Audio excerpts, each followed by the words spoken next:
Hi guys, and welcome to week 9 of the course Visual and Critical Literacy. First off, congratulations for submitting your second assignment. It's always a big relief and very exciting to know that you're halfway through the course, particularly from an assessment perspective. So well done with that. I will have your assessment back for you within the next couple of weeks, where you can get some feedback and some comments and also your grade. But in the meantime, sit tight and enjoy the next lot of activities. So like I said, week 9 is called Visual and Critical Literacy, and it's actually the first part of module 3 of the course. And it's quite an important part, particularly when considering young learners and early literacy, as often you'll find young children will start presenting early literacy skills by responding to what they see and communicating in very basic words, and responding to visual media is such an important skill, particularly at that early years level. And you'll find that both the Australian curriculum and the early years learning framework go into a lot of detail and depth about visual literacy and critical literacy, and some strategies and guidelines for applying those concepts in teaching practice and in your classroom practice as well. And also this week's eText reading really looks into a lot of detail at what is visual literacy, what is critical literacy. So defining those concepts and explaining them, and giving you some real practical teaching examples of applying those ideas into your teaching practice. So it's something that's particularly important to get your head around, and something that will be particularly important for your pedagogy throughout your career, especially focusing on those early years.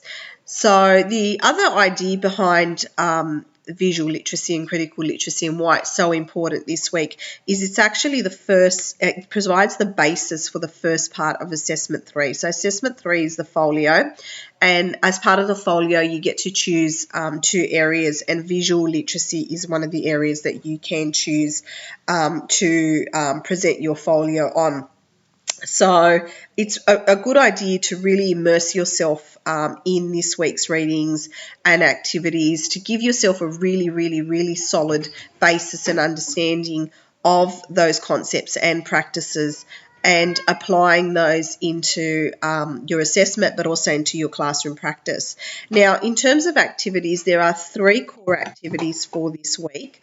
The first one essentially looks at, there's 4 images that we ask you to look at and think about and think critically about. And then based on those 4 images, we ask you to present a short story, or create a story about those images and how you could apply that story into your classroom.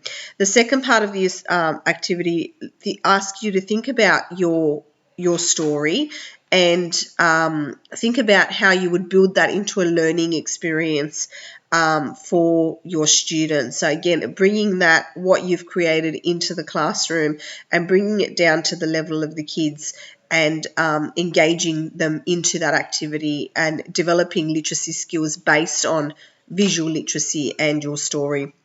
And the final part of the activity just asks you to think about all of these ideas and bring it all together and just share a reflection, a thought, or an idea. Again, the activities are designed as scaffolds for the assessment, so I strongly encourage you to have a go at doing those and answering those as best as you can, because they really will help bridge the gap for the assessment task and your understanding and exploration of the ideas. Essentially, doing the activities on the discussion board is almost like 80% of your assessment task. Okay, so think of it like that. So yeah, that's all from me this week. If you have any questions or comments, you can contact me via the discussion board or via email. Discussion board is often better, because if it's on there, you might think of a question that someone else is thinking of, and if you've asked it and I've answered it on there, then I've answered it for 2 people or 3 people or 4 people, as opposed to just one, which just makes your life easier and my life easier. And yes, that's pretty much it. And yes, make sure you have a go at the activities. Thanks. Bye.